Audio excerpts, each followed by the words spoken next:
Plus two छात्र छात्री बड़ घोषणा डिक्लेयर है थियोरी एग्जाम तारीख। सीएचएससी बोर्ड रू आसिला बड़ सूचना पुणी थरे चेंज होब प्रैक्टिकल एग्जाम डेट। जय जगन्नाथ व्यूअर्स, आपण देखुचंती नंबर 1 ओडिशा। दर्शक बंधु, जदियो कोरोना संक्रमण भय पुणी थरे माड़ी आसुची किंतु एहा मध्यरे शिक्षा बोर्ड तरफ एक बड़ घोषणा हेइची। बोर्ड पक्षर प्लस टू छात्र छात्री थियोरी एग्जाम डेट डिक्लेयर हेबा सहित पूर्व निर्धारित प्रैक्टिकल एग्जाम डेट रे पुणी परिवर्तन करा जाई एक नुआ डेट डिक्लेयर करा जाईची।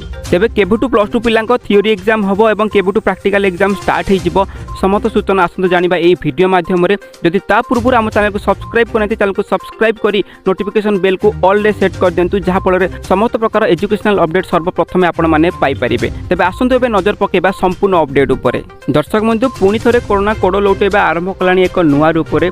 चीन रे हाहाकार मचाई चलुवा बेले आम पड़ोशी देश हिसाब से सतर्क रहिबा निहाती दरकार। यह सहित ओडिशार छात्र छात्री एवं तांको अभिभावक मनरे एग्जाम हबाकू नेकी प्रश्नवाची सृष्टि होता बेले बोर्ड पक्षर एग्जाम को लेकिन एक बड़ घोषणा करा जायछि। सूचना आसी कि एका समय कला वाणिज्य विज्ञान और धंदामूलक विभाग परीक्षार्थी परीक्षा अनुष्ठित होब। मिलिथिबा सूचना अनुसार प्रतिवर्ष परि एथर मध्य जनवरी शेष सप्ताह तथा 24 तारीख युक्त 2 परीक्षार प्रैक्टिकल आरंभ होगाकू योजना रही।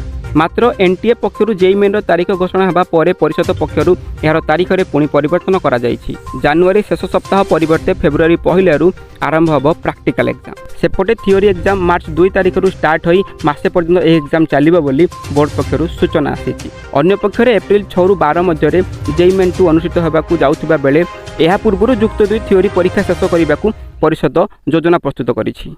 एवं विशेषकर विज्ञान विभाग छात्र छात्री यही जेई मेन परीक्षा देवाकू जाउथिबा बेले तांको परीक्षा को प्रथम प्राथमिकता दिया जाइछि।